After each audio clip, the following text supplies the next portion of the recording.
Assalamualaikum warahmatullahi wabarakatuh. Salam sejahtera bagi kita semua. Shalom, Om Swastiastu, Namo Buddhaya, Salam Kebajikan. Pada kesempatan kali ini, kami dari kelompok 6 akan mempresentasikan hasil kerja kelompok kami, yaitu Panel Project, yang menghasilkan tentang bubuk makan Mang Dikit.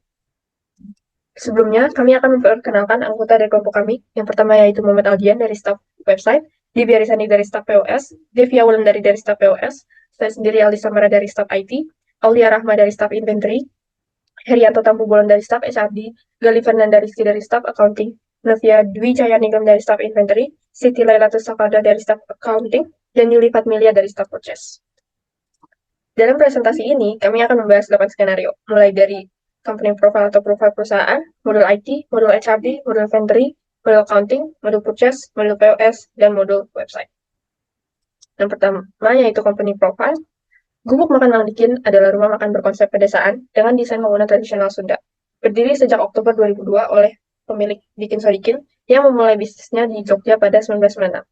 Gubuk Makan Mang Dikin menyajikan menu khas Parahyangan dengan bahan baku segar setiap hari.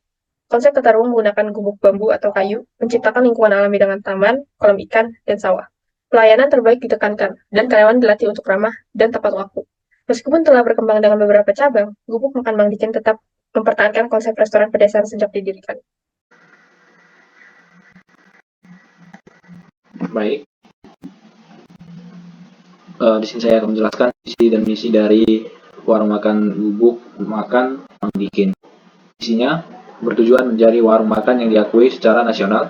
Bubuk Makan Mang Dikin berkomitmen untuk memberikan yang terbaik melalui inovasi menu makanan yang berkelanjutan dan semangat pelayanan yang membawa kebahagiaan bagi semua pihak terkait. Misi dari Bubuk Makan Mang Dikin: 1. Meneruskan terus-menerus berinovasi dan meningkatkan nilai tambah pada semua produk dan layanan untuk memberikan keuntungan dan kepuasan kepada pelanggan. Yang kedua, membangun kemitraan bisnis yang berkualitas dengan semua pihak terkait, termasuk investor, pemasok, dan mitra. Yang ketiga, menyediakan peluang karir dan lapangan kerja yang baik dan berkualitas bagi seluruh anggota masyarakat. Oke, di sini kita masuk ke bagian struktur organisasi dari perusahaan Gubuk Mandikin, Gubuk Makan Mang Dikin. Nah, di sini itu ada satu petinggi dan lima dan ada 6 cabang dari petinggi tersebut. Itu tuh kita yang pertama itu ada CEO atau foundernya itu sebagai ketua, diangkat sebagai ketua atau pemilik dari Gubuk Mang Dikin. Ini itu bertanggung jawab penuh untuk perusahaan. Lalu di bawah CEO founder ada 6 posisi yang sama jabatannya, maksudnya yang setara jabatan. Yang pertama itu ada HRD. Nah, HRD itu bertugas untuk melakukan requirements pada setiap karyawan atau calon-calon karyawan Bubuk Mang Dikin. Selanjutnya ada accounting and finance. Nah, di accounting and finance ini bertugas melaksanakan tugas keuangan dalam alur HR atau AR atau AP dan yang menghasilkan jurnal pada perusahaan. Nah, setelah accounting dan finance itu ada inventory atau warehouse yang bertugas untuk pengaturan dan kontrol pada barang yang ada pada gudang. Nah, jadi di inventory atau warehouse yang akan mengatur produk-produk apa saja yang akan dikeluarkan oleh Gubuk Mang Dikin. Nah, selanjutnya itu ada purchase. Nah, di purchase itu bekerja dalam pengadaan barang yang dilakukan perusahaan dan proses produksi. Nah, purchase ini nanti berhubungan dengan vendor karena nanti purchase yang akan melakukan transaksi untuk pembelian stok atau barang-barang yang diperlukan atau produk yang diperlukan oleh Gubuk Mang Dikin ke vendor. Lalu ada POS. POS ini itu adalah proses transaksi penjualan di kasir. Nah, jadi proses pembelian akan dilakukan oleh POS. Lalu yang terakhir itu kita ada website dan IT. Website IT itu mulai dari mempromosikan visual sosial media. Nah, karyawan Gubuk Dikin itu berpendidikan mulai dari sekolah menengah atas, kecuali karyawan bagian administrasi yang berpendidikan diploma 3 sampai dengan S1. Sedangkan usia mereka berkisar pada usia 17 hingga 56 tahun. Tenaga kerja tersebut sebagian besar berasal dari lingkungan lokasi restoran dan bekerja sebagai tenaga harian lepas di bagian produksi. Nah, ini merupakan struktural organisasi dari Gubuk Dikin. Oke, mungkin bisa dilanjutkan ke penjelasan selanjutnya. Baik, selanjutnya di sini saya akan menjelaskan alur proses bisnis dari Gubuk Makan Mang Dikin. Yang pertama itu di bagian customer start, itu akan memesan menu melalui website dan selanjutnya akan masuk pada point of sales pada menerima pesanan. Nah, di point of sales ini, yang pertama akan melakukan set opening session, habis itu menerima pesanan dari customer, lalu review pesanan, lalu melakukan pembayaran pada customer, lalu take away. Lalu pada point of sale setelah melakukan review pesanan, mereka akan approve order, lalu masuk pada bagian inventory. Di inventory akan menerima permintaan bahan, memeriksa stok bahan, lalu persiapan pengiriman. Selanjutnya pada bagian purchase yaitu cek quantity dan produk yang akan dibeli. Lalu create purchase request, memilih vendor, create RFQ, dan juga create purchase order. Pada create purchase order akan masuk pada purchase order, lalu vendor bill, holiday, register payment, lalu masuk pada journal entries. Lalu kita kembali pada bagian accounting. Di accounting ini masuk pada customer akan melakukan pesanan yaitu yang dimaksudnya yaitu sales order, account receivable yaitu allot, di mana bisa yes atau no. Jika no, request order cancel, pembatalan pesanan, surat penerimaan atau penolakan. Jika yes, akan masuk pada customer invoice, validate, dan register payment. Di register payment ini akan masuk pada bank statement, lalu reconcile. Lebih selanjutnya pada register payment juga akan masuk pada journal entries, lalu masuk ke reporting, lalu Mungkin sekian untuk alur proses bisnis pada Makan Mang Dikin. Selanjutnya akan dilanjutkan oleh eh, bagian yang lain. Terima kasih. Oke, yang selanjutnya, perkenalkan nama saya Yuli Fatmilia dengan CP 192. Nah, di sini saya akan menjelaskan terkait gap analis yang diterapkan ataupun yang digunakan pada rumah makan Mang Dikin, di mana kelompok kami itu sudah melakukan analisa bahwasannya untuk rumah makan Mang Dikin itu yang cocok menggunakan metode gap analysis yaitu Fishbone. Nah, mungkin saya akan menjelaskan secara singkat terlebih dahulu apa sih itu diagram Fishbone. Diagram Fishbone itu merupakan salah satu metode untuk menganalisis yang mana prosesnya atau sistemnya itu terdiri dari beberapa akar permasalahan. Nah, di mana dari beberapa akar permasalahan tersebut itu akan ditarik kesimpulan menjadi satu permasalahan terbesar.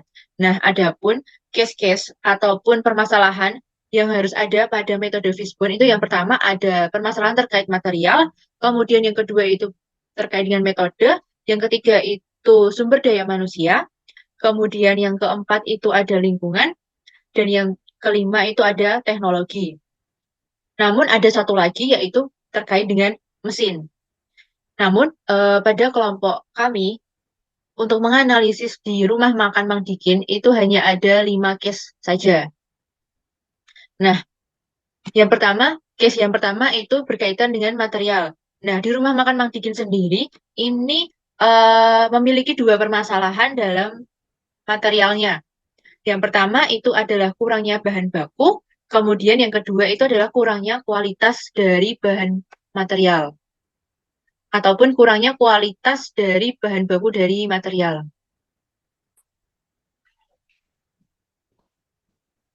Nah, tadi untuk material itu ada dua permasalahan. Nah, sehingga untuk mengatasinya, solusinya itu mengatasi dari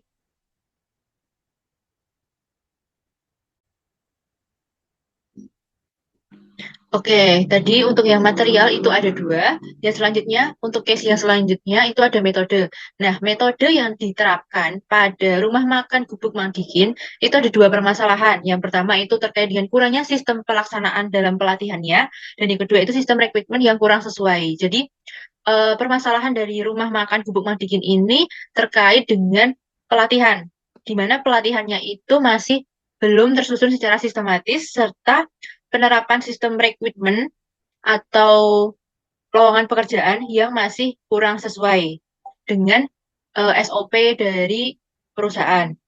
Kemudian untuk case yang ketiga, itu terkait dengan sumber daya manusia. Nah, sumber daya manusia pada perusahaan rumah makan Gubuk Mangdikin itu ada 3 permasalahan. Yang pertama adalah kurangnya pengalaman karyawan, kemudian yang kedua ketidakjelasan dalam pembagian tanggung jawab, dan yang ketiga itu kurangnya motivasi dan tingkat kepuasan kerja. Yang pertama itu kurangnya pengalaman karyawan. Maksudnya di sini bahwa rumah makan Gubuk Mangdikin itu sistem rekrutmennya tidak didasarkan pada pengalaman dari karyawan tersebut. Dalam artian semua pendaftar atau semua yang mendaftar sebagai calon karyawan di rumah makan Gubuk Mangdikin itu umumnya langsung diterima. Dalam artian di bagian proses seleksi pengalamannya itu masih minim atau tidak menjadi salah satu bobot terpenting dalam pemilihan karyawan. Kemudian yang kedua adalah ketidakjelasan tanggung jawab. Nah, dalam pembagian tanggung jawab pada rumah makan Gubuk Mangdikin ini itu masih kurang terstruktur. Dalam artian satu karyawan itu bisa merangkap ke berbagai job desk. Nah, disinilah yang menyebabkan rumah makan Gubuk Mangdikin dalam bagian sumber daya manusianya itu masih kurang sesuai. Jadi kurang sesuai dengan topoksi ataupun job role-nya masing-masing. Kemudian yang ketiga itu kurangnya motivasi dan tingkat kepuasan kerja. Mungkin untuk yang case yang ketiga ini berkaitan dengan perusahaannya. Nah, perusahaannya masih perusahaan rumah makan Gubuk Mangdikin ini belum menerapkan sistem motivasi ataupun sistem reward kepada para karyawannya, sehingga para karyawan itu masih belum memiliki motivasi ataupun belum memiliki semangat lebih dalam bekerja. Kemudian ada 3 case. Kemudian case yang keempat itu adalah case terkait dengan teknologi. Nah, teknologi dalam rumah makan Gubuk Mangdikin sendiri ini ada 2 permasalahan. Yang pertama itu kurang keefektifan dalam pelatihan, dan yang kedua adalah teknologi yang usang dan juga tidak kompatibel. Nah, yang pertama kurang keefektifan pelatihan.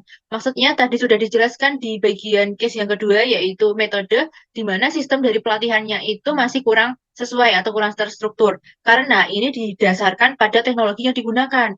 Teknologi yang digunakan pada rumah makan Gubuk Mangdikin dalam proses pelatihannya itu memang kurang efektif atau kurang sesuai sama kondisi dari perusahaannya, ataupun kurang memadai, sehingga di sini teknologi dalam rumah makan Gubuk Mangdikin itu masih kurang efektif.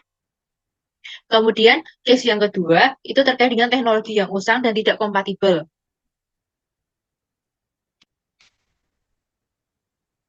Oke, yang kedua itu adalah teknologi usang dan tidak kompatibel. Maksudnya, rumah makan Gubuk Mangdikin itu untuk teknologinya itu masih tidak diperhatikan. Dalam artian, teknologi yang seharusnya itu sudah didepresiasi ataupun sudah usang dan sudah tidak layak untuk dipakai, tapi tetap dari perusahaan rumah makan Gubuk Mangdikin itu tetap masih digunakan. Dalam artian, suatu teknologi ataupun suatu barang yang mana kalau di pencatatan akuntansi ataupun di bagian depresiasinya, itu sebenarnya sudah tidak relevan dalam penggunaannya, dalam artian sudah perlu untuk diganti, tapi untuk di sini teknologinya itu tetap dilakukan. Jadi teknologinya belum sampai mati ataupun belum sampai tidak bisa digunakan, nah itu baru diganti. Sehingga teknologi yang diterapkan ini tuh masih memaksakan sesuatu hal atau suatu teknologi yang seharusnya sudah layaknya diganti, tapi ini belum diganti. Dan juga tidak kompatibel, artinya teknologi yang diterapkan ataupun teknologi yang digunakan itu untuk keserasiannya atau kesesuaiannya itu masih kurang relevan. Kemudian case yang terakhir itu terkait dengan lingkungan. Nah, lingkungan sendiri dalam rumah makan Gubuk Mangdikin itu ada 2 case. Yang pertama, kurangnya kebersihan lingkungan, dan yang kedua, persaingan yang cukup ketat. Nah, yang pertama, kurangnya kebersihan lingkungan atau kurangnya kebersihan ruangan. Jadi, untuk rumah makan Gubuk Mangdikin, karena tadi itu berkaitan dengan case yang ketiga itu terkait sumber daya manusia, bahwasanya ketidakjelasan dalam tanggung jawab atau pembagian tanggung jawab, sehingga nanti akan berdampak ke bagian case yang kelima, yaitu terkait dengan lingkungan, yaitu kurangnya kebersihan. Nah, untuk rumah makan Gubuk Mangdikin sendiri ini memang untuk kebersihannya masih kurang terjaga atau kurang terawat, karena minimnya sumber daya manusia ataupun ketidakjelasan dalam pembagian tanggung jawabnya. Ada yang memiliki 2 job desk, ada yang 3, ada yang rangkap. Nah, itulah yang menyebabkan salah satunya rumah makan Gubuk Mandikin ini kebersihannya kurang terawat. Dan yang terakhir itu adalah persaingan atau kompetitor yang cukup ketat. Rumah makan Gubuk Mandikin ini merupakan salah satu perusahaan yang bergerak di bidang makanan atau di bidang restoran, di mana restoran ini itu umumnya banyak yang akan menjual makanan. Banyak yang memiliki daya tarik ingin mendirikan sebuah restoran, sehingga rumah makan Gubuk Mandikin ini itu memiliki cukup ketat dalam hal persaingan dan juga kompetitornya. Nah, dari 5 case tadi, itu dari material, metode, sumber daya, manusia, teknologi, dan juga lingkungan, itu dapat kita tarik kesimpulan ada satu masalah besar yang menjadikan ini menjadi suatu perusahaan rumah makan Gubuk Mandikin itu menjadi kurang sesuai ataupun menjadi gap dalam analisisnya.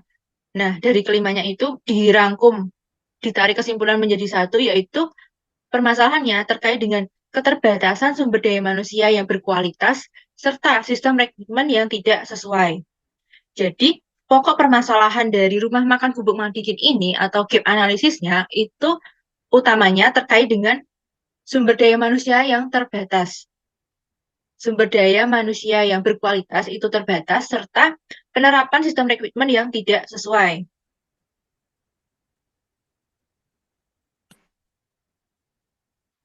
Oke, nah dari beberapa permasalahan tersebut, ada 5 permasalahan atau 5 case, itu nanti juga akan menghasilkan yang namanya sebuah solusi, di mana kelompok kami dalam melakukan analisis gap analisis ini, itu selain kita mencari permasalahan, kita menganalisis permasalahan, kita juga memikirkan terkait solusi yang terbaik itu untuk apa, untuk mengatasi masalah tersebut.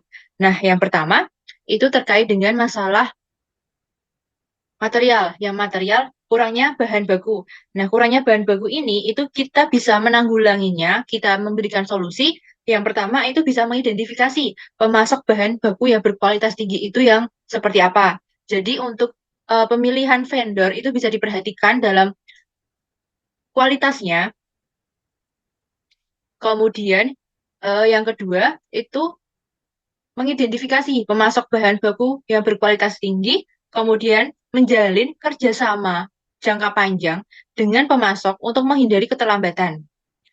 Kemudian yang ketiga itu adalah memperluas daftar vendor bahan baku. Jadi untuk mengatasi case material ada 2 permasalahan karena kurangnya kualitas material dan kurangnya bahan baku. Ini kita bisa lakuin dengan cara mengidentifikasi pemasok bahan yang berkualitas tinggi, menjalin kerjasama jangka panjang dengan vendor untuk menghindari keterlambatan, dan yang terakhir itu dapat memperluas daftar vendor bahan baku. Jadi mungkin bisa memperluas cabang ataupun memperluas relasi terkait dengan vendor-vendor yang mana ini bisa memiliki kualitas bahan baku yang lebih tinggi. Kemudian yang case yang kedua itu terkait dengan metode. Nah, metode sendiri itu ada 2 permasalahan. Yang pertama adalah kurang sistematis dalam pelatihan. Itu bisa kita tanggulangi atau kita solusi dengan cara yang pertama mengimplementasikan penerapan yang pelatihan yang terstruktur dan juga terkoordinasi. Jadi lebih diatur ulang ataupun dirangkai terkait dengan penerapan sistemnya di pelatihannya supaya bisa terstruktur dan juga bisa terkoordinasi dengan baik. Kemudian yang kedua, itu bisa melibatkan karyawan dalam mengevaluasi dan menyempurnakan program pelatihan. Dengan tujuan, jika karyawan itu bisa melakukan evaluasi ataupun kritik saran, nah ini bisa menjadikan tambahan masukan buat si perusahaan juga bagaimana ke depannya untuk sistem pelaksanaan pelatihan yang lebih baik lagi. Kemudian yang kedua itu sistem rekrutmen yang kurang sesuai. Nah, ini bisa kita tanggulangi dengan cara penerapan revitalisasi sistem rekrutmen yang lebih terarah dan juga jelas. Jadi untuk sistem rekrutmennya itu bisa kita revitalisasi terlebih dahulu, kita analisa terlebih dahulu dan kita perbarui supaya bisa lebih terarah dan juga bisa tepat sasaran. Kemudian case yang ketiga terkait dengan sumber daya manusia. Itu ada 3 permasalahan. Yang pertama itu terkait kualifikasi kurangnya pengalaman karyawan.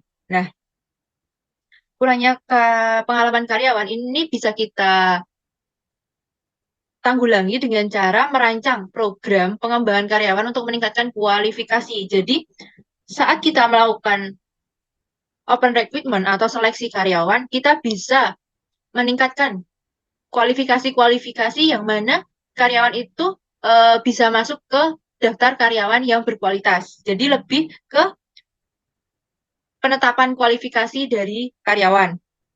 Kemudian yang kedua, ketidakjelasan tanggung jawab. Nah, ini bisa kita tanggulangi dengan cara memperbarui komunikasi, pedoman organisasi, serta pembagian tanggung jawab yang lebih jelas. Serta bisa dilakukan suatu pertemuan di mana pertemuan dari seorang karyawan dan juga pemangku kepentingan, bisa manajer dan masih banyak lagi, yang mana tujuannya itu bisa saling berkomunikasi dan juga berkoordinasi. Bagaimana sih titik kelemahan atau kekurangan dari perusahaan ini selama beberapa bulan ataupun periode. Kemudian, untuk yang ketiga itu terkait dengan kurangnya motivasi dan tingkat kepuasan kerja. Maksudnya, solusi yang terbaik untuk menanggulangi case ini itu dilakukannya sebuah survei kepuasan karyawan serta mengidentifikasi area yang perlu diperbaiki. Jadi, untuk mengetahui sejauh mana sih karyawan bekerja, bagaimana keluh kesahnya, bagaimana saran kritiknya. Nah, ini bisa kita lakuin dengan cara memberikan survei kepuasan kepada karyawan. Yang mana dari beberapa karyawan itu yang sudah mengisi, itu bisa kita lakukan analisa, ada melakukan perbaikan dari hasil survei tersebut. Kemudian untuk case yang keempat, itu ada teknologi.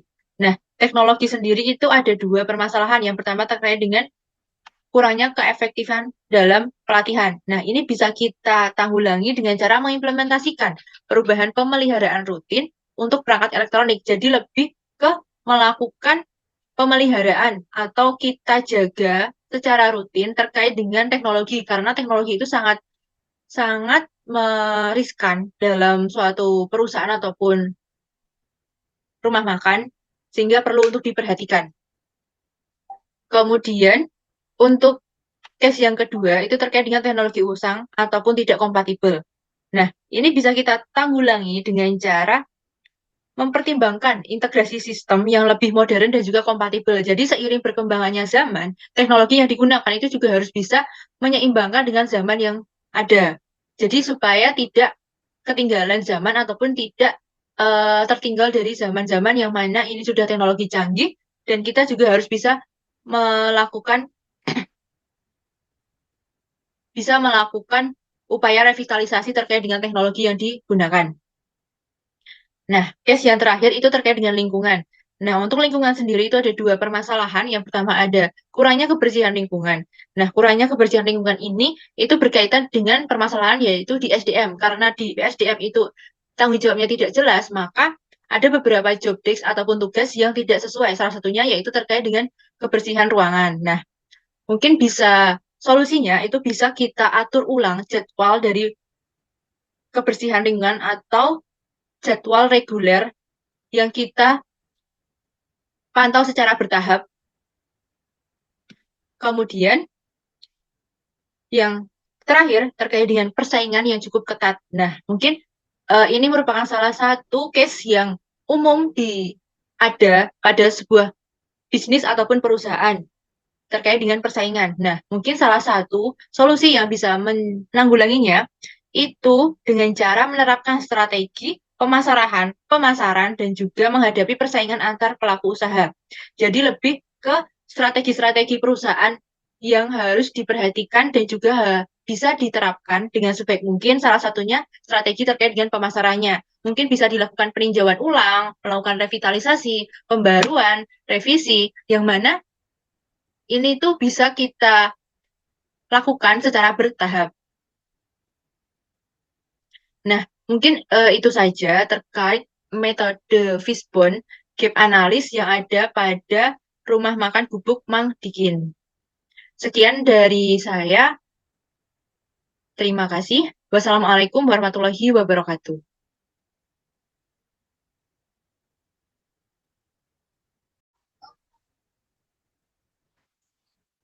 Baik, Assalamualaikum warahmatullahi wabarakatuh. Perkenalkan, nama saya Muhammad Andian dari CP166. Nah, di sini saya akan menjelaskan mengenai produk apa saja yang ada di dalam gubuk makan Mang Dikin. Nah, tentunya sesuai dengan namanya, yaitu gubuk makan Mang Dikin. Produk yang ada di dalam gubuk makan Mang Dikin merupakan masakan-masakan khas Nusantara, yang terkhususnya masakan khas Sunda. Selain masakan khas Sunda, ada juga gubuk makan Mang Dikin menyediakan masakan khas Jawa, yang mana mengedepankan mutu pelayanan yang ramah. Selain dengan masakan yang cita rasanya enak dan kualitasnya yang tinggi, juga mengedepankan mutu pelayanan yang ramah, terus juga ambience atau suasana tempat makan yang nyaman dengan harga yang terjangkau. Nah, mungkin berikut produk-produk apa saja atau masakan-masakan apa saja yang disediakan oleh gubuk makan Mang Dikin. Yang pertama tentunya adalah masakan khas Sunda. Yang pertama ada nasi liwet, yang kedua ada nasi tutuk oncom, yang ketiga ada nasi timbel, yang keempat ada nasi jamblang, lima ada karedok, selanjutnya ada mie kocok, empal gepuk, empal gentong, soto Bandung. Nah, selain masakan khas Sunda, gubuk makan Mang Dikin juga menyediakan masakan khas Jawa, yaitu getuk goreng, garang asem, nasi pindang, mie letek, soto kudus, nasi gerembiang, gudeg. Selain masakan juga tentunya ada minuman, yaitu es campur, es kelapa muda, es cincau hijau, bandrek abah, dan lemon tea. Mungkin itu produk apa saja yang ada di dalam gubuk makan Mang Dikin. Selanjutnya adalah terkait dengan vendor tentunya ya, untuk menyediakan bahan-bahan untuk membuat produk tersebut. Selain produk-produk tadi yang sudah saya sampaikan, di sini juga tentunya dalam membuat produk tersebut atau memproduksi masakan-masakan yang tadi, tentunya dibutuhkan bahan-bahan untuk membuatnya. Nah, bahan-bahan tersebut kami bekerja sama dengan berbagai vendor-vendor yang ada, dan di sini merupakan daftar dari vendor atau mitra yang bekerja sama dengan gubuk makan Mang Dikin. Yang pertama ada PT Sayur Mayur, yang tentunya menyediakan jenis sayuran, buah-buahan yang berkualitas. Yang kedua ada PT Daging Nusantara, itu menyediakan jenis daging yang segar, berkualitas, dan sesuai kebutuhan. Nah, di sini ada juga alamat-alamatnya. Mungkin daripada saya membacanya semua, karena mungkin akan uh, menghabiskan waktu dan terlalu lama, saya sebutkan saja nama perusahaannya. Oke, selanjutnya ada yang ketiga adalah PT Serbada, itu sebagai pemasak beras, bahan baku pendukung seperti bumbu.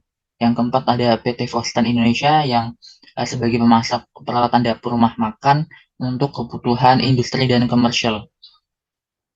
Terus yang kelima ada PT Aura Furniture, yang tentunya menyediakan dan menjual berbagai jenis furniture. Yang keenam ada PT Foodbase, yang menyediakan dan menjual makanan pendukung. Dan yang terakhir ada PT All Drink, yang menyediakan berbagai jenis minuman. Nah, mungkin ini terdapat 7 vendor yang sudah bekerja sama dengan gubuk makan Mang Dikin untuk menunjang atau memenuhi kebutuhan dalam memproduksi masakan yang ada pada gubuk makan Mang Dikin. Selanjutnya saya di sini karena sudah selesai dalam menjelaskannya. Terima kasih. Wassalamualaikum warahmatullahi wabarakatuh.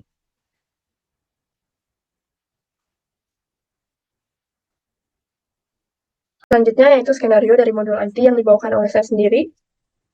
Pada skenario IT terdapat 5 skenario yang dilakukan, yaitu ada VPS, modul ekstra, plugin WKHTML to PDF, setting company, dan import master data. Yang pertama yaitu VPS. Tim IT bertugas mengelola hosting VPS untuk memastikan akses optimal ke platform Udu dari berbagai lokasi melalui internet. Tujuannya adalah memungkinkan pengguna mengakses Udu dengan mudah dan cepat dari mana saja, memberikan fleksibilitas dalam lingkungan kerja global yang terhubung. Di sini saya menggunakan VPS dari rumah web. Di sini sudah mendapatkan IP-nya dan mendapatkan root path. Setelah kita mendapatkan IP dan root path-nya, kita akan mengaktifkan VPS tersebut di CMD masing-masing, yaitu dengan melakukan SSH root at IP yang telah diberikan.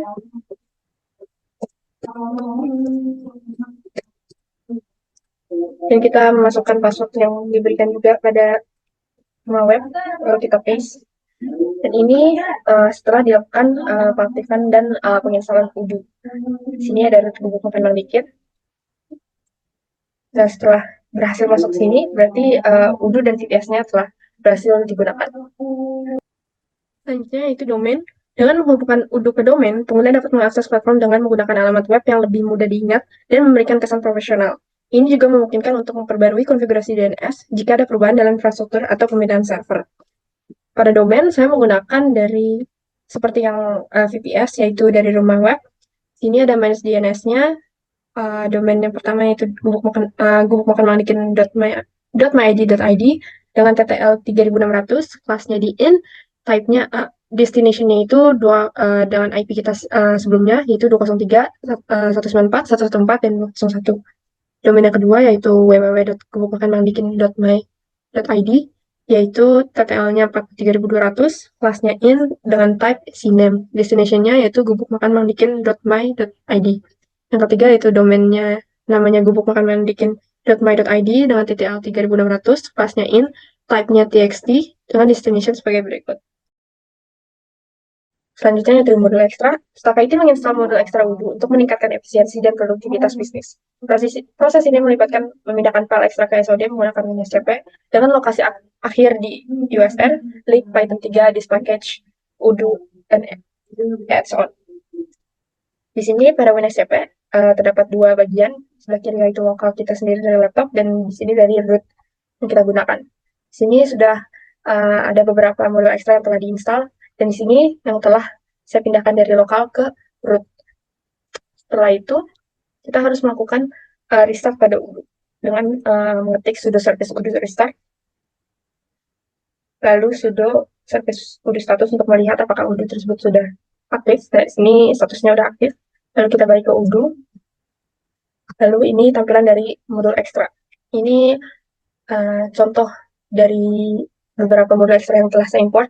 Sini ada import invoice, import partner image, dan lain-lain.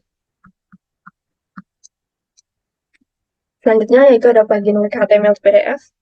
Staf IT memasang plugin WKHTML to PDF ke Udu untuk mengonversi halaman web atau dokumen HTML menjadi file PDF. Proses ini melibatkan pemindahan file plugin ke SOD menggunakan WinSCP melalui FileZilla. Sini sama seperti modul ekstra, kita harus mengimport dari lokal ke root. Menggunakan HTML to PDF ini digunakan pada purchase order atau sales order dan yang lain-lain.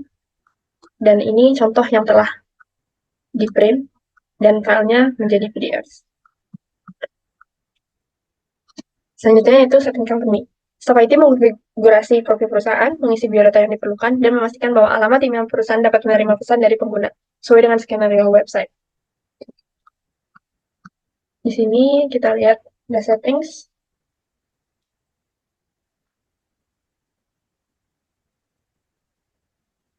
Nah, di sini ada tambahan email yang telah saya konfigurasi. Dan ini skenario email. Jadi contohnya seperti email tersebut telah berhasil terkirim ke alamat yang dituju. Alamat yang dituju yaitu yang seperti ini.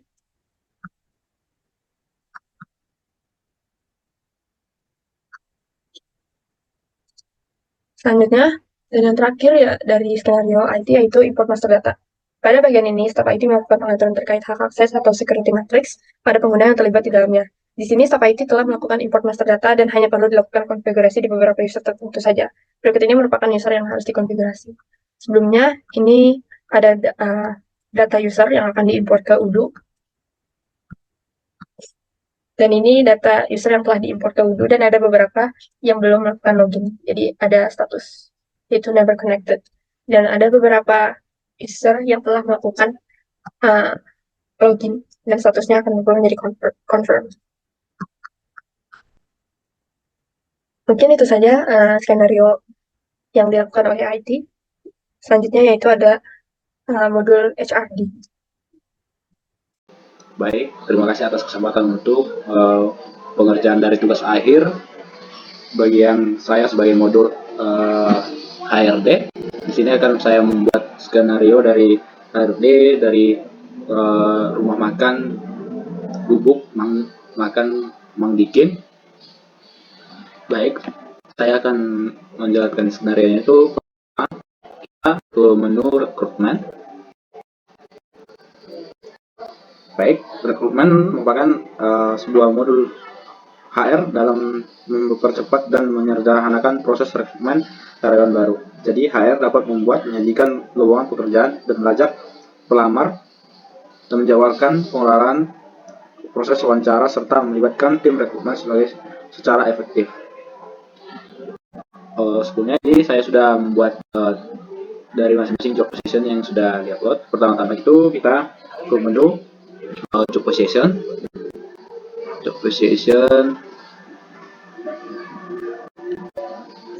Oke.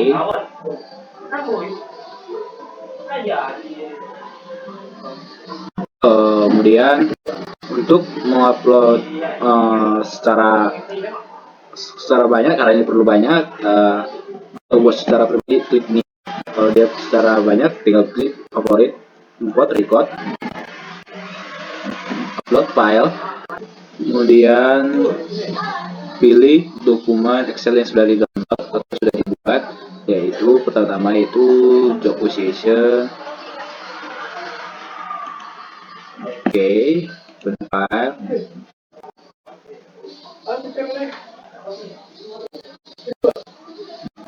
Sebelum kita import, klik test. Kemudian yang kedua itu kita akan membuat application. Di sini saya membuat application dari sendiri dari skenario-nya. Di sini ada dari proses-proses itu. Contohnya aplikasinya membutuhkan, contohnya itu ada staff HRD payroll yang dibutuhkan sebagai job application job-nya, yaitu pelamarnya si Hasin, atau kita coba di skenario itu sebagai staff HRD recruitment, yaitu sebagai Haru.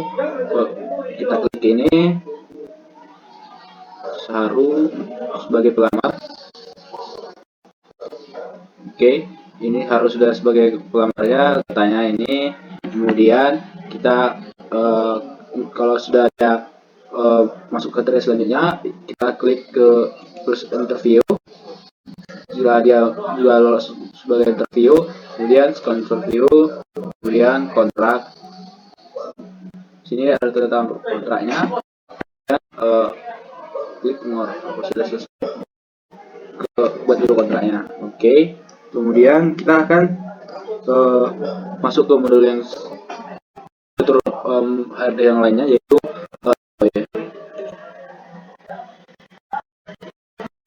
jadi adalah modul yang memungkinkan HR untuk mengelola data karyawan secara efisien.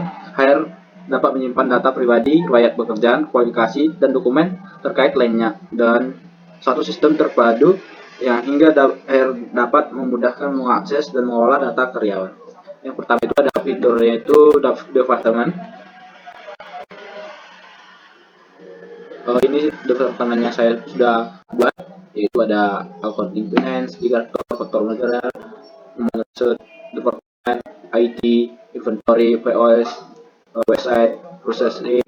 Sini kita cara membuatnya itu klik new. Kalau secara manual, secara upload import secara file, favorit file, upload file, kemudian pilih file Excel di import, di download maksud saya, yaitu kita pilih yang departemen.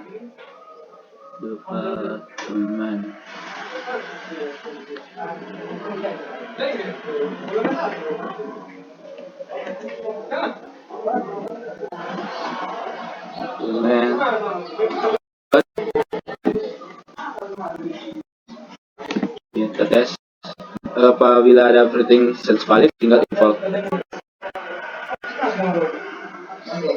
Yang kedua itu ada employee.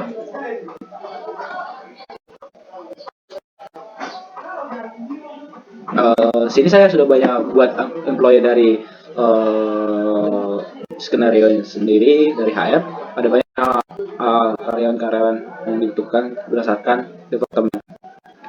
apabila secara satu-satu dia mungkin makan lama itu waktu dengan cara klik nih, tapi cara yang lebih efisien yaitu dengan import file melalui import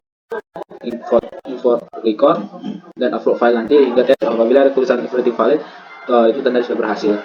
Yang selanjutnya itu ada training program.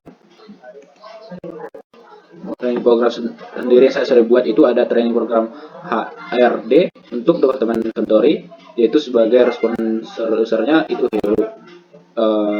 Ke cara importnya seperti import record, upload file, test kalau ada everything valid, kemudian itu sudah hasil.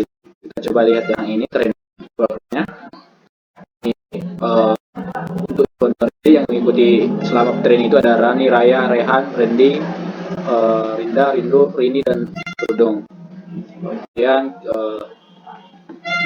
kita ada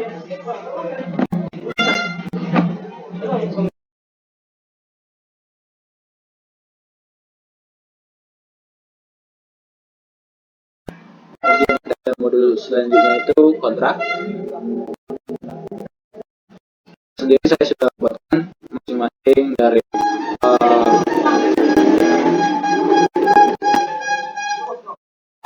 kontrak sendiri saya sudah buatkan seperti itu, ada Windy, Setia, ada Raya, dan lain-lain. Saya contohkan itu adalah skenario itu Haru,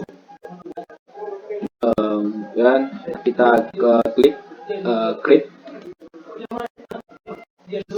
kemudian kontraknya kita tulis, mungkin karena ini videonya yang dibuat sekarang, kontraknya sekarang, kemudian kategori strukturnya kita pilih hari ini sebagai golongan 1, Rani sebagai staff, kemudian dia sebagai permanen, responnya itu Heru sebagai manager HR.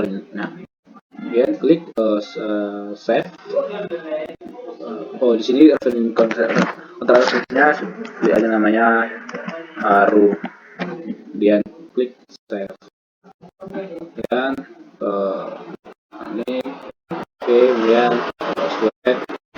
Oke. Kita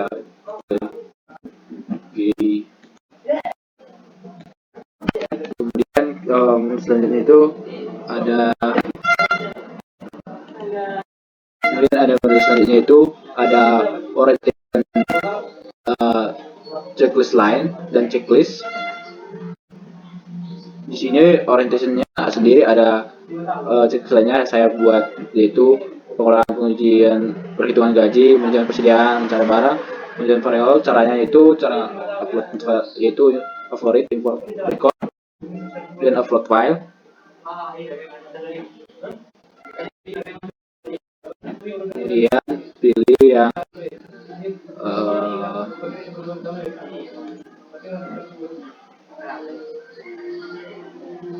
orientation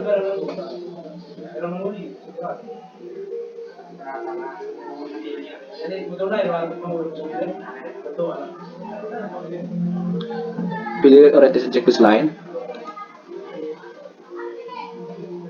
kemudian open, di kalau ada data everything valid tinggal klik import. Karena saya sudah import, saya cancel saja. Kemudian ada yang kedua itu tadi orientation checklist. Orientation checklistnya saya buat ada 5,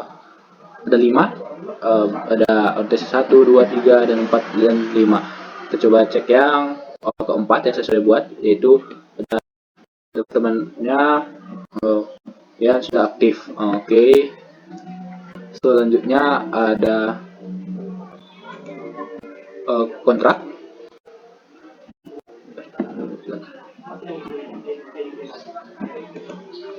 Selanjutnya ada employee orientation. Employee orientation sendiri ada, saya sudah mengimport mungkin secara file, itu ada Rani, Sanu, Putri, Hasin, dan Siti. Di sini ada orientationnya, respon sosialnya. Kita coba buka satu contohnya, hasil sebagai dari HRD sendiri. Di sini ada employee-nya, job title-nya, respon usernya dan perusahaannya. Kemudian kita masuk ke modul yang selanjutnya itu type of. Type of sendiri adalah sebuah modul yang membantu HR dalam mengelola cuti dan izin karyawan. Di sini kita dalam type of pertama-tama itu ada namanya type of types. Di sini type of types itu ada terdapat ada saya yang sudah buat itu cuti tahunan, cuti besar, cuti bersalin, cuti sakit.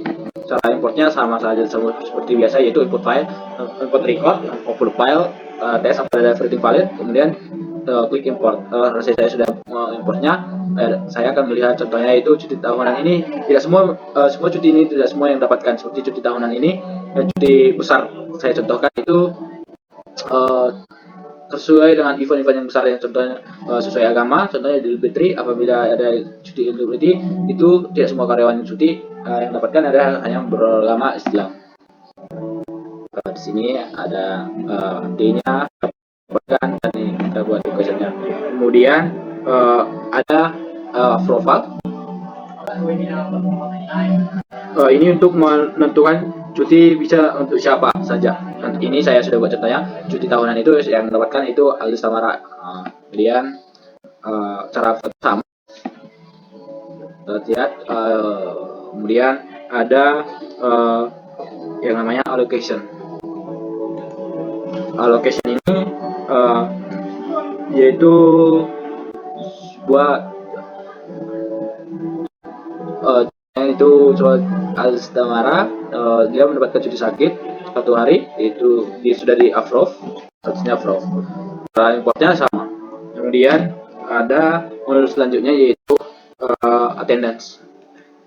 Attendance adalah sebuah modul yang memfasilitasi pengolahan kehadiran karyawan. HR dapat mengasah sistem absensi digital untuk mengolahan lacak kehadiran karyawan. Contohnya ini, dia akan klik check in. Apabila ingin masuk dan keluar, jam keluar itu tinggal klik check out. Di sini saya contohkan saja langsung ke attendance-nya. Ini ada attendance-nya sudah saya buat. Cara karena ini banyak, mungkin kita buat satu cara membuat klik new. Kemudian kita buatnya secara langsung secara besar aja, yaitu dengan import record, upload file, kemudian pilih yang attendance yang file yang sudah download, yaitu attendance. Oke, kemudian tes. Kemudian ada modul selanjutnya itu appraisal. Saya akan menjelaskan tentang appraisal. Appraisal sendiri adalah modul yang memungkinkan HR untuk melakukan penilaian kinerja karyawan secara teratur. Ada membuat siklus penilaian, mengukur target kinerja, dan memberikan umpan balik karyawan dan melacak urutan kinerja.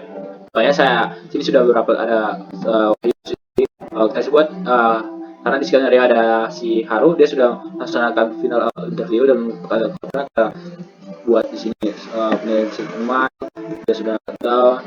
Dan selanjutnya itu kemudian ada modul selanjutnya itu expenses ya sendiri, mempermudah HR dalam pengajuan dan pergantian biaya untuk karyawan, dan HR dapat memantau dan meninjau pengajuan klaim biaya karyawan dengan mudah melalui Odoo. Sini saya sudah membuat salah satunya itu ada makan bersama karyawan yang biayanya sebanyak 200.000. Contohnya itu buatnya ya tinggal sama aja kayak sebelumnya. Kita lihat ya. Makan bersama ada totalnya 200.000. PPN-nya yang mendahulukan, dan untuk form ini kemudian sudah kita lihat reportingnya.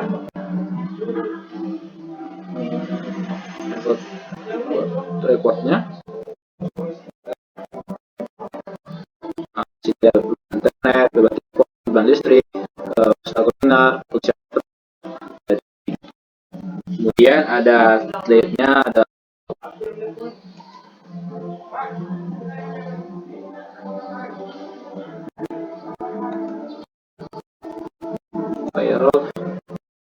adalah sebuah modul yang menyediakan fitur lengkap untuk pengolahan penggajian, yang dapat melakukan mengelola daftar karyawan, menghitung gaji, tunjangan, dan respon memproses penggajian pegawai dan melaporkan laporan penggajian. Di sini ada terdapat fiturnya, yaitu pertama salary rules categories.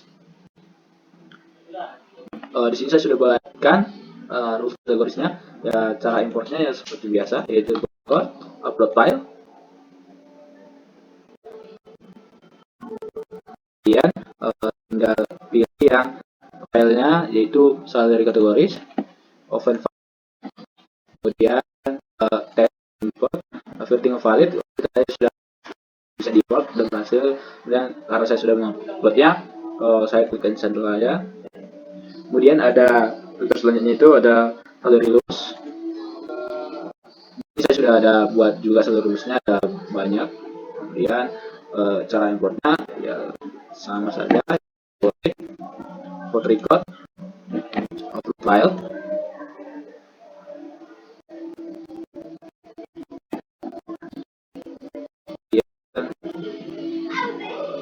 Kita lihat yang salary rules-nya, open. Kemudian tes, invalid, tinggal import.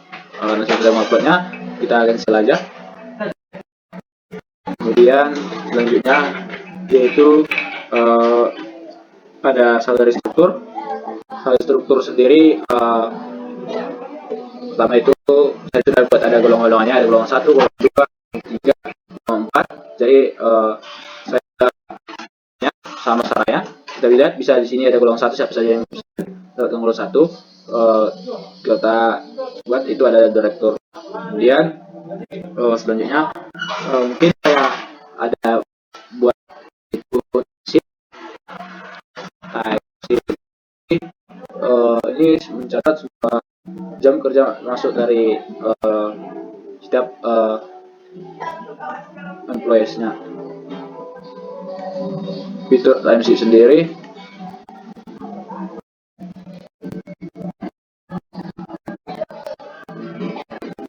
ada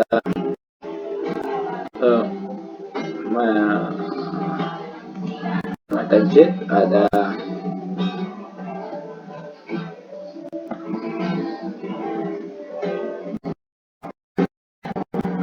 pada tanggal saya sudah buat, yaitu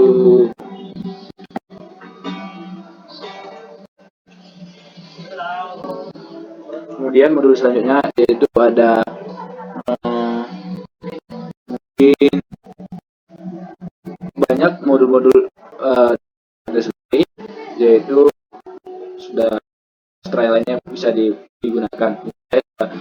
Tidak semua masih menggunakannya, sampai selesai menggunakannya. Yang selanjutnya itu ada di sini ada yang saya lihatkan, yaitu modul dari Payroll sendiri, dari fitur employee paysheet-nya, yaitu ini sebagai bentuk catatan dari slip gaji.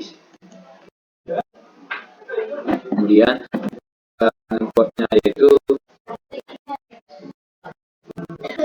favorit, import record. Kemudian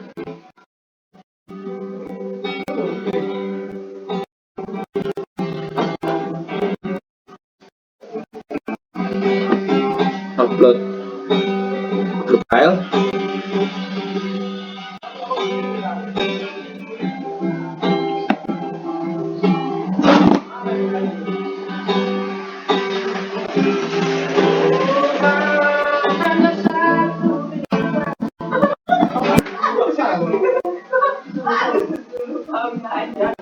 Kemudian pilih employee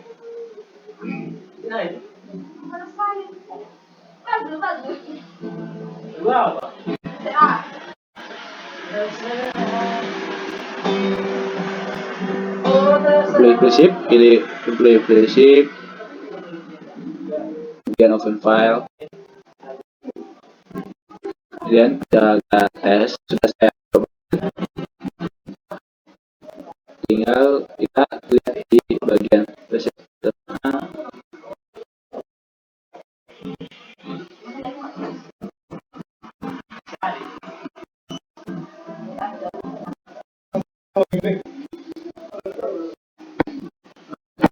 Cukup sekian dari penjelasan saya. Mungkin saya lewatkan ya protokolnya.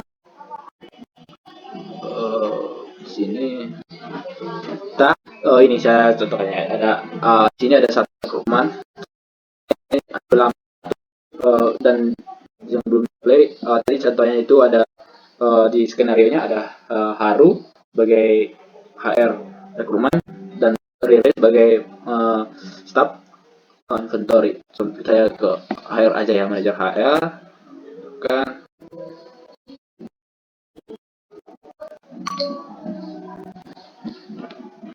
Di sini ada saya sebut udah ada contohnya, yaitu yang sudah lolos tahap selanjutnya itu ada tahap sampai kontrak proposal, yaitu Haru. Di sini yang melakukan gagal yaitu Hasim, Putih, dan Wahyu. Di sini caranya tinggal menggeser masing-masing untuk tahap selanjutnya kalau sudah hasil. Oke, mungkin cukup sekian dari kelompok 6 Bu Makam Mang Dikin. Sekian dan terima kasih. Selanjutnya untuk tahap berikutnya yaitu skenario, di mana skenario pada gubuk makan Mang Dikin, yaitu customer yang bernama Ahmad berkunjung ke gubuk makan Mang Dikin yang berada di Yogyakarta. Dia memesan beberapa menu, yaitu yang pertama ada nasi jamblang 3 porsi, gudeg 1 porsi, es campur 2 porsi, teh 1 porsi, dan air mineral 5 pieces. Pada saat melakukan pembayaran, Ahmad menggunakan payment method Bank BRI. Lalu selanjutnya akan disimulasikan untuk yang pertama yaitu bagian purchase. Saya persilahkan.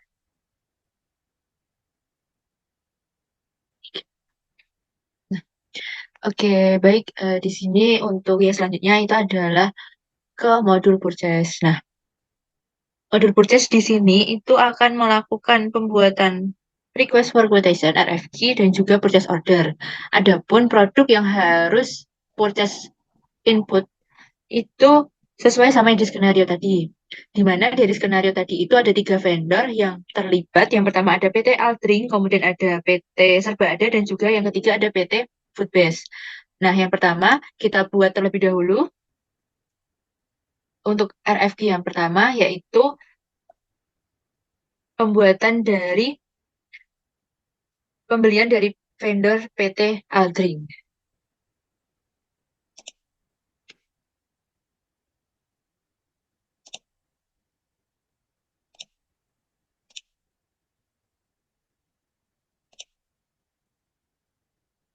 Nah, dari PT Aldring sendiri itu yang dibeli, yang pertama ada teh sebanyak 1 kuantitinya.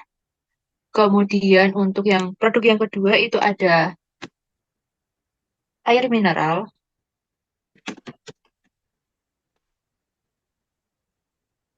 Dengan kuantitinya itu ada 5 pieces.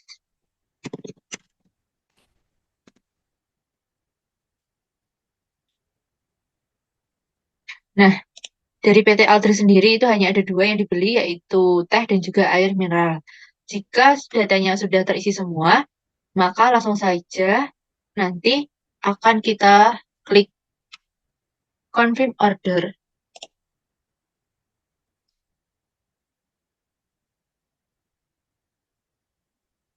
Nah, dengan P00197 ini nanti akan dilanjutkan oleh bagian inventory. Sehingga untuk yang PT Aldring, untuk pembuatan RFQ-nya itu sudah selesai. Kita akan berlanjut ke vendor yang kedua, yaitu vendor dari PT Serba Ada.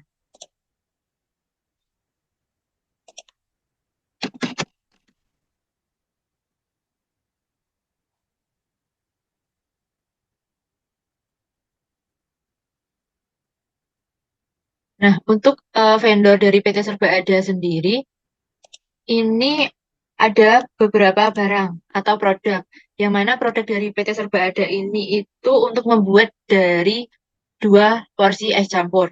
Nah, adapun bahannya itu yang pertama ada es batu, Dengan kuantitinya itu adalah 2 karena pemesanan untuk es campurnya itu sebanyak 2 porsi. Kemudian yang kedua itu ada air putih.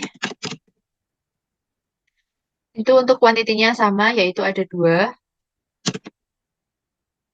Kemudian yang ketiga ada jelly. Dengan kuantitinya masih sama, yaitu 2. Kemudian yang keempat ada susu. Kuantitinya juga sama 2. Kemudian yang terakhir itu adalah komponen utama, yaitu buah-buahan dengan sebanyak 2 porsi. Sehingga untuk produk dari pembelian ke vendor PT Serba Ada, itu ada 5. Yang pertama ada es batu, air putih, jelly, susu, dan juga buah. Kemudian ada lagi yang terakhir itu ada sirup.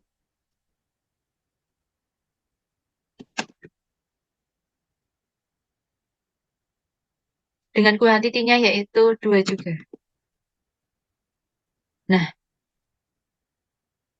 jika data dari produknya sudah terisi semua, sehingga menghasilkan ada 6 produk yang dibeli ke vendor PT Serba Ada,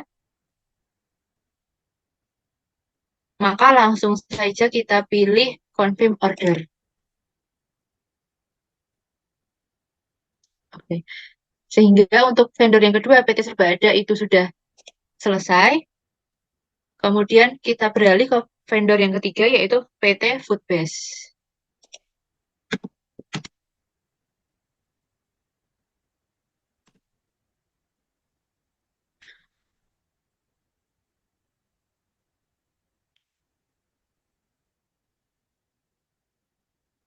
Untuk PT Foodbase sendiri, yang dibeli ke vendor PT Foodbase itu ada 2 macam makanan. Yang pertama itu ada nasi jamblang sebanyak 3 porsi. Kemudian yang kedua itu ada gudeg sebanyak 1 porsi.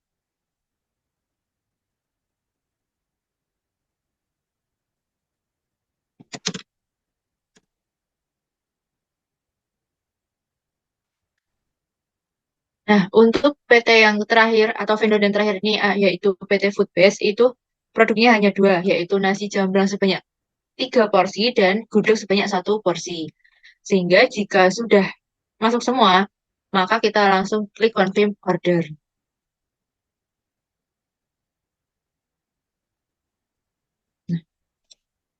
Kemudian untuk kita melihatnya itu di dashboard dari RFQ itu akan muncul ada 3 vendor tadi yang sudah saya inputkan. Yang pertama ada Aldring, Serba Ada, dan juga ada PT Foodbase.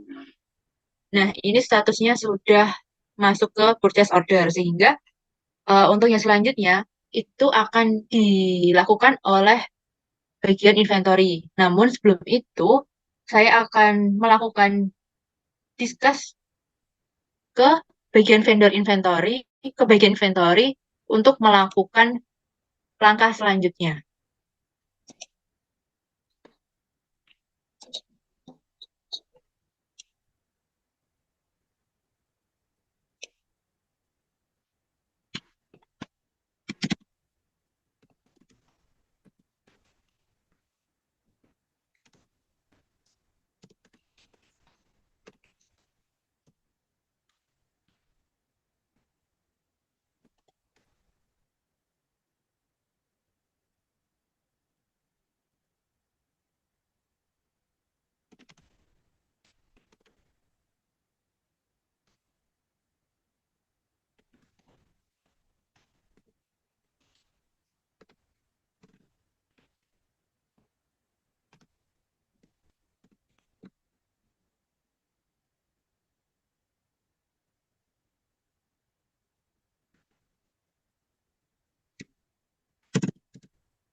Oke, yang selanjutnya ini kita bagian purchase itu sudah melakukan purchase order ke 3 vendor, maka untuk menginformasikan ke bagian yang lainnya, bagian purchase itu akan melakukan discuss ke perusahaan untuk bagian yang selanjutnya, salah satunya itu di bagian inventory itu bisa melanjutkan dari proses purchase order, yaitu dengan nomor purchase order yaitu dari 197 sampai dengan 199.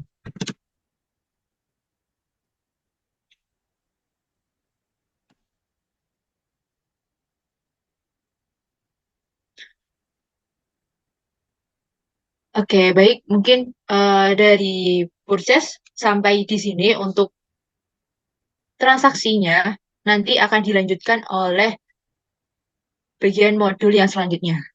Sekian dan terima kasih.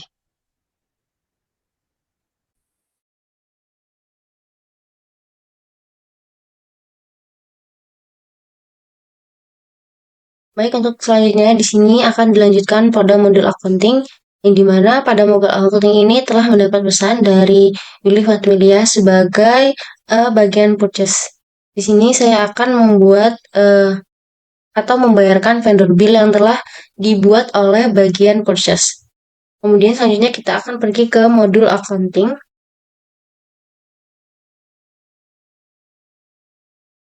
Kita klik vendor bill. Maka di sini ada 3 pembayaran yang belum terbayarkan, itu PT Aldring, Foodbase, dan PT Serba Ada.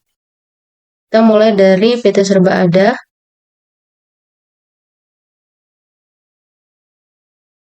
Untuk menunya yaitu berikut: es batu, jeli, air putih, susu, sirup, dan buah-buahan. Kemudian kita klik confirm.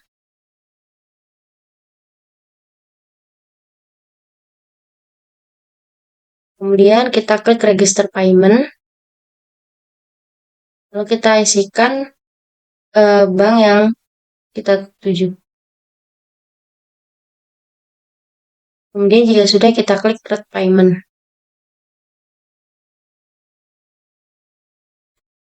Maka kita lakukan hal yang sama kepada 3 bill yang telah dibuat oleh bagian purchase.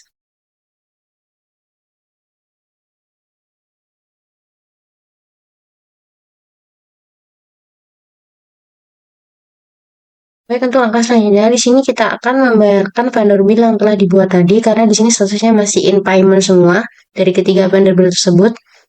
Maka langkah selanjutnya yang kita lakukan yaitu kita akan ke dashboard. Kemudian kita klik Bank BRI tadi, kalau kita klik transaction.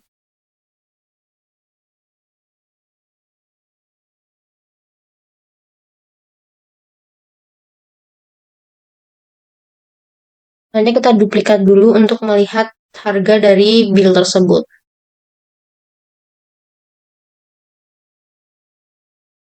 Ini tadi untuk yang pertama yaitu PT Aldring dengan nomor vendor bill ini kita copy.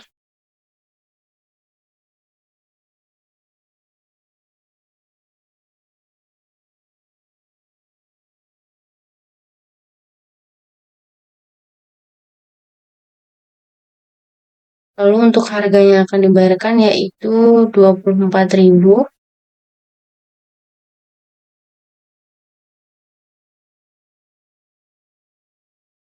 Kemudian kita setelah memasukkan label pada bill yang akan kita bayarkan, kemudian kita masukkan partnernya, lalu untuk harganya kita masukkan juga untuk berapa harga yang akan kita bayarkan, lalu kita klik save. Maka untuk vendor bill yang telah kita buat tadi telah terreconcile. Kemudian kita akan lihat statusnya pada vendor bill akan berubah menjadi paid atau telah terbayarkan. Kemudian kita ulangi hal yang sama kepada 2 vendor bill selanjutnya.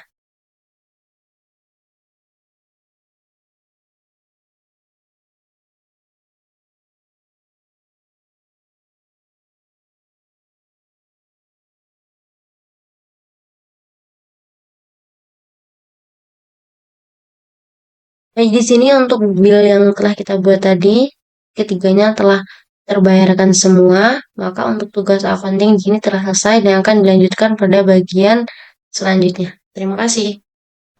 Baik, untuk kelanjutan skenario selanjutnya adalah bagian dari accounting, di mana saya sebagai staf AR akan memproses transaksi yang sudah diproses oleh bagian pos, di mana Devia Wulandari sebagai staf point of sale sudah memberi konfirmasi bahwa dapat mengkonfirmasi invoice customer atas nama Ahmad. Selanjutnya kita dapat pergi ke dashboard, lalu kita pilih modul accounting. Nah, nantinya kita akan melakukan konfirmasi customer invoice atas nama Ahmad. Kita dapat langsung melihatnya melalui ribbon customer, lalu kita pilih invoice atau langsung memilih customer invoice food and beverage pada tampilan menu modul accounting di bawah ini. Di sini saya memilih melalui ribbon customer, lalu saya pilih invoice. Nah, di sini sudah terlihat bahwa ada invoice baru pada hari ini, yaitu atas nama Ahmad, di mana statusnya masih draft dan juga payment statusnya masih not paid. Kita klik invoice tersebut. Nah, di sini sudah terlihat bahwa Ahmad melakukan pembelian menu makanan dan juga minuman beserta terdapat diskon yang sudah tertera di bawah ini, dengan total pembelian sebagai berikut beserta pajaknya. Lalu langsung saja kita klik confirm. Nah, di sini sudah terlihat bahwa invoice dari Ahmad berubah statusnya menjadi pos.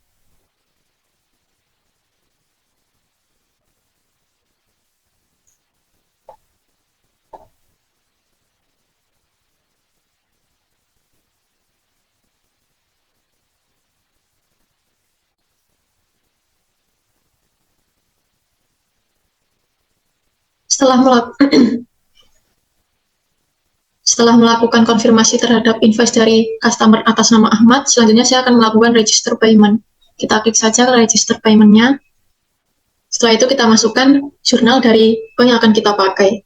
Di sini saya menggunakan Bank BRI. Setelah itu kita klik create payment. Nah, di sini sudah terlihat bahwa status invoice dari Ahmad sudah berubah menjadi in payment, di mana selanjutnya saya akan melakukan rekonsiliasi pembayaran yang dilakukan oleh Ahmad sebelumnya. Kita langsung saja pergi ke dashboard, di mana kita akan melakukan rekonsiliasi menggunakan bank yang kita gunakan dan pembayaran kali ini, di mana kita menggunakan Bank BRI. Langsung saja kita klik titik 3, lalu kita pilih transaction. Setelah tampilan seperti ini, langsung saja kita klik create untuk membuat transaksi baru, di mana untuk label di sini kita masukkan saja nomor invoice Ahmad. Kita copy nomor invoice dari pembelian Ahmad, setelah itu kita kopas pada kolom label, lalu untuk partner kita masukkan saja Ahmad. Setelah itu untuk jumlah kita masukkan juga, di mana pembelian yang dilakukan oleh Rahmat sebesar Rp212.111. Apabila sudah masuk, kita klik save.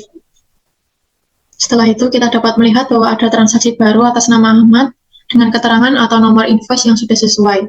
Tetapi kita ketahui bahwa di sini transaksi atas nama Ahmad belum dapat direkonsiliasi karena tidak sesuainya akun kredit pada transaksi tersebut, di mana kita harus mengganti akun bank suspend account menjadi outstanding receipt. Kita klik auto check, lalu kita pilih akun tersebut. Di sini kita ganti akun tersebut menjadi outstanding receipt. Setelah itu kita pilih validate. Nah, di sini sudah terlihat bahwa transaksi dari Ahmad sudah berubah menjadi rekonsiliasi. Selanjutnya, untuk melihat apakah invoice dari Ahmad sudah berubah statusnya menjadi paid, kita dapat kembali pada ribbon customer, lalu kita pilih invoice. Nah, di sini sudah terlihat bahwa invoice dari Ahmad statusnya sudah berubah menjadi paid. Kita buka.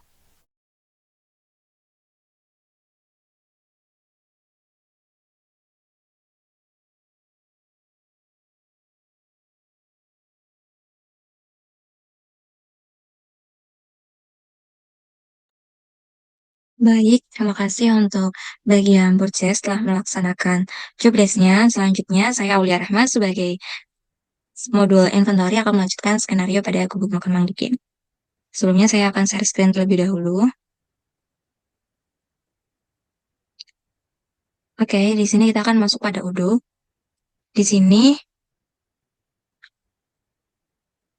kita telah diberitahu dari bagian purchase bahwa bagian purchase telah selesai melakukan pembelian ke vendor dengan nomor purchase order yaitu PO000197 hingga 199.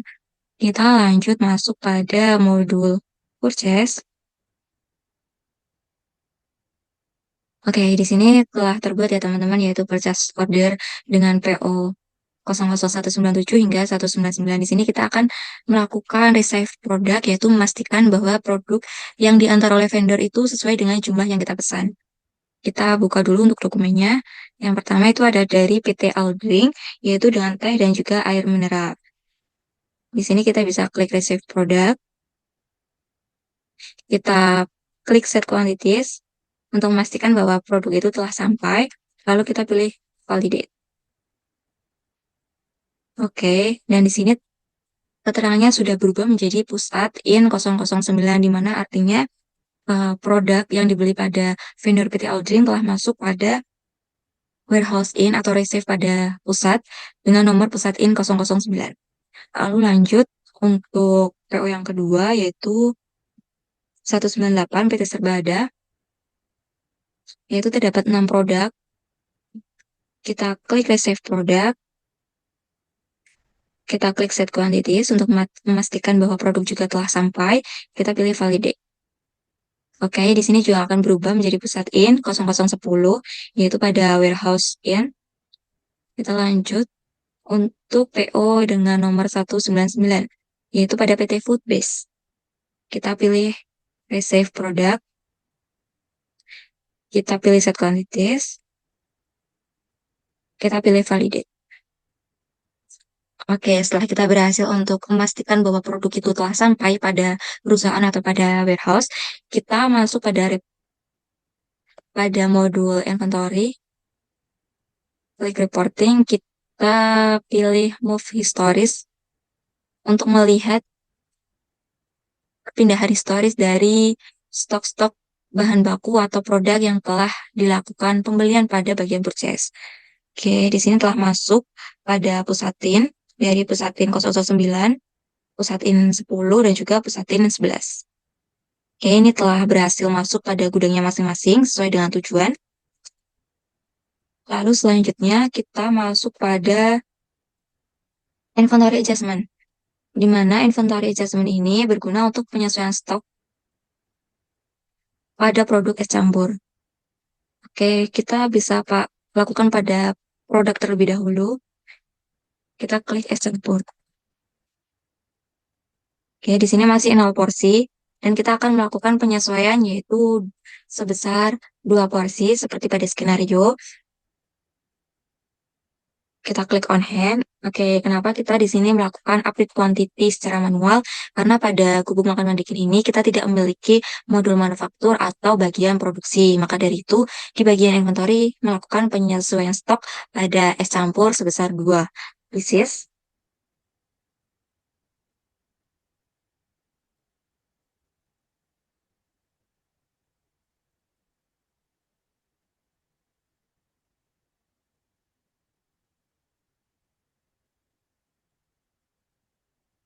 Sebesar 2.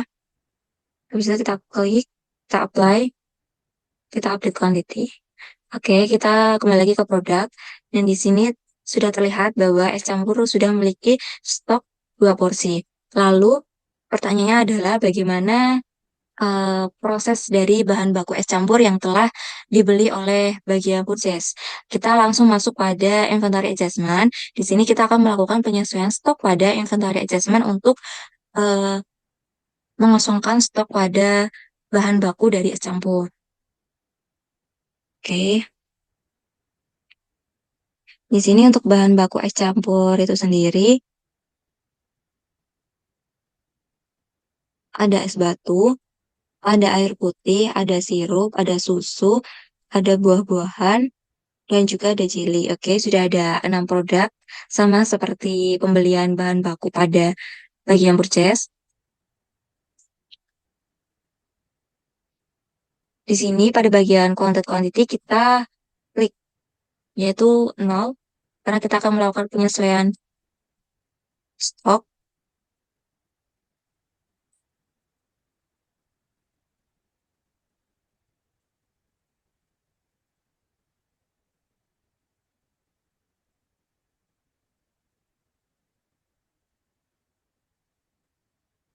Oke, setelah kita telah mengklik atau melakukan penyesuaian pada content quantity, maka kita pilih 6 produk tadi, lalu kita apply. Kita melakukan update quantity. Oke, di sini kita akan melihat bahwa stok dari produk es batu, air putih, sirup, susu, buah-buahan, dan juga jelly yaitu 0, karena kita telah melakukan pembuatan untuk melakukan es campur itu. Lalu kita bisa cek pada movie story, yaitu di mana jelly, buah-buahan, sirup, susu, air putih, dan juga es batu telah masuk pada inventory adjustment untuk melakukan penyesuaian produk. Kita juga bisa cek secara langsung kalau kita untuk meyakinkan atau memastikan itu setelah kita lihat movie story, kita bisa coba cek salah satu produk, yaitu misalnya jelly. Oke, di sini sudah terlihat bahwa ada 0 pieces atau stoknya sudah kosong karena sudah melakukan pembuatan untuk es campur. Baik, selanjutnya setelah kita mengetahui bahwa produk itu sudah berubah stok produknya, kita masuk pada discuss untuk memberitahu kepada seluruh staf pada Kementerian Mangdikin bahwa stok produk sudah tersedia.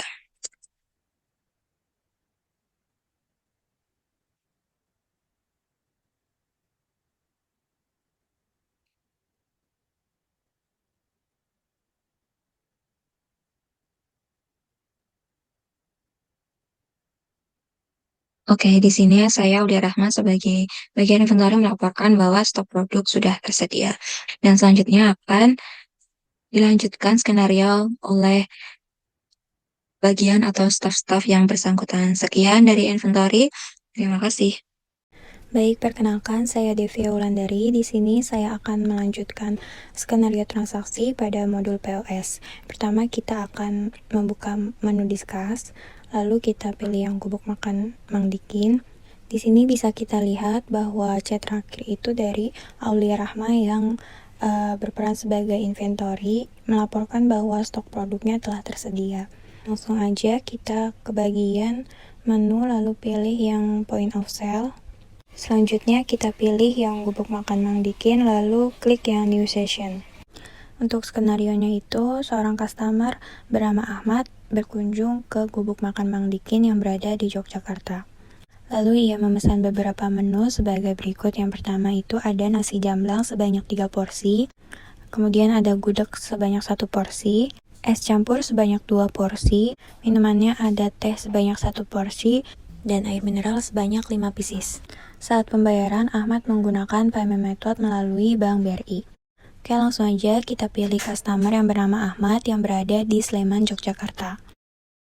Kemudian kita input makanannya itu, pilih yang kategori nasi, lalu kita pilih yang nasi jamblang dengan kuantiti 3, kemudian gudegnya 1 porsi, lalu pilih yang es campur sebanyak 2 porsi, dan untuk minuman di sini kita pilih teh sebanyak 1 porsi dan air mineralnya 5 pieces. Nah, di sini karena total pembelanjaan Ahmad itu sebanyak 200 lebih, maka ia mendapatkan voucher diskon sebesar 30%. Jika semuanya sudah sesuai, maka kita klik payment, lalu kita pilih yang Bank BRI. Selanjutnya kita klik yang validate, dan di sini sudah terlihat receipt-nya atau kwitansinya. Dan kita bisa mengirimkan kepada customer tersebut melalui email. Kita klik yang tanda panah ini, lalu bisa kita print juga, maka tampilannya akan seperti ini. Dan di sini sudah terlihat beberapa menu yang dia pesan, yaitu ada nasi jamblang, gudeg, es campur, teh, dan air mineral. Selanjutnya kita bisa kembali ke modul POS, lalu kita klik yang view order. Nah, di sini sudah terlihat tampilan dari transaksi yang barusan kita buat, yaitu atas nama Ahmad. Statusnya di sini masih paid. Kemudian kita bisa kembali ke menu discuss, lalu mengirim pesan kepada bagian accounting. Di sini kita bisa tulis untuk staff accounting dapat confirm invoice customer atas nama Ahmad. Mungkin itu saja yang saya sampaikan untuk bagian POS dan akan dilanjutkan oleh teman saya dengan modul yang selanjutnya. Terima kasih. Baik, di sini saya Muhammad Ardian dari CP166. Selaku pemegang modul website akan melakukan skenario terkait dengan modul website tentunya. Dan di sini skenarionya merupakan skenarionya adalah bahwa ada customer yang tentunya akan melakukan order makanan melalui website. Nah, di sini untuk websitenya sudah dibuka, yaitu Gubuk Makan Mang Dikin. Kita bisa scroll ke bawah, ada menu-menunya yang sudah ada. Kemudian kita bisa melihat semua menunya, bisa kita pencet our menu ataupun shop. Nah, di sini kita pencet our menu, terus kemudian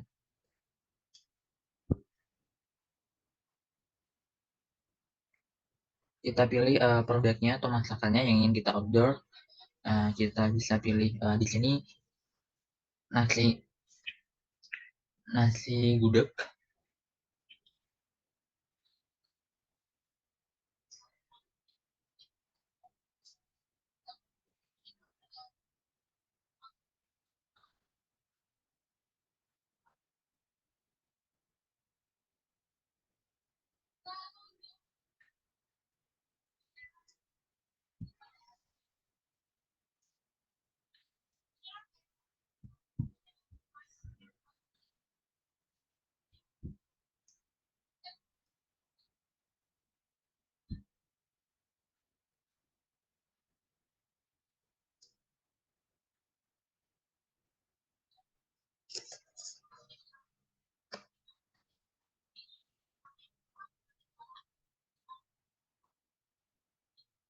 Kemudian kita pilih untuk minumannya air mineral.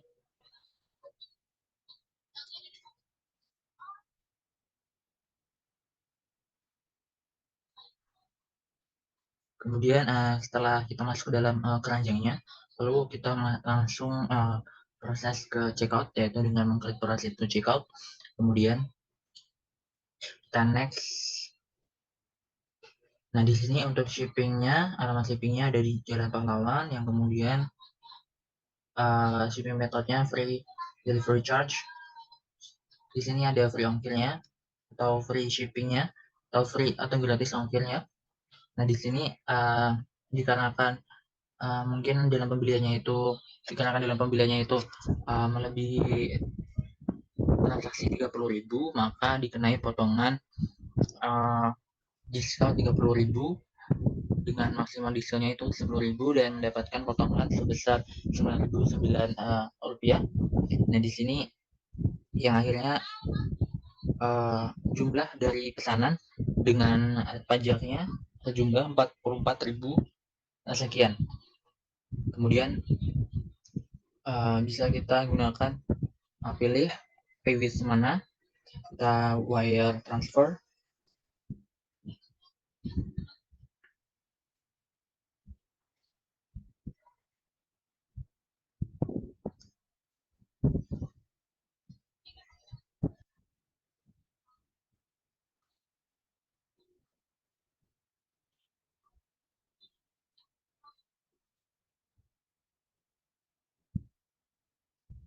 Kemudian kita masuk ke dalam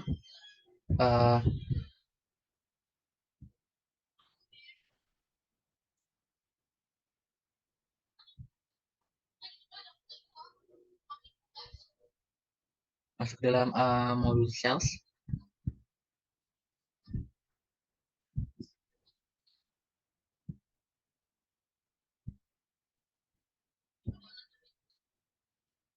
Maaf, modul website tentunya, karena dari modul website. Terus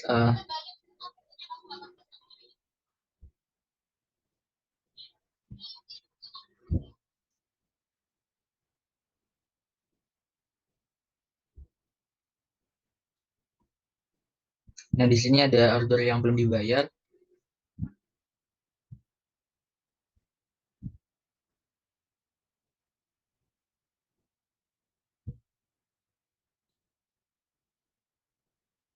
Kemudian dikonfirmasi oleh bagian websitenya.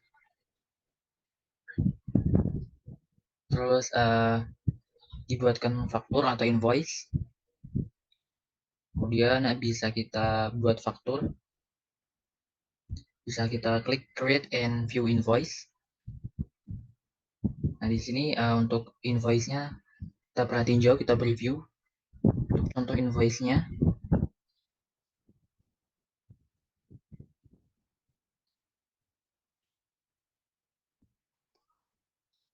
Nah, berikut adalah contoh invoice dari pembelian yang sudah dilakukan melalui website. Kemudian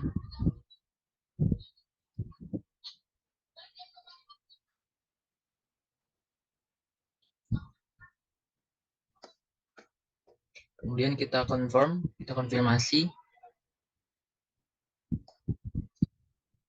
Lalu dibuat pembayaran.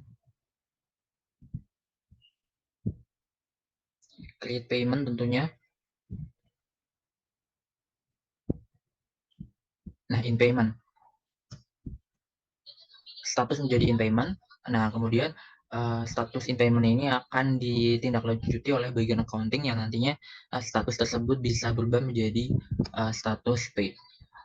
Mungkin itu aja skenario dari modul website yang bisa saya sampaikan. Kurang lebihnya mohon maaf. Terima kasih. Assalamualaikum warahmatullahi wabarakatuh. Bisa dilanjutkan oleh rekan saya selanjutnya.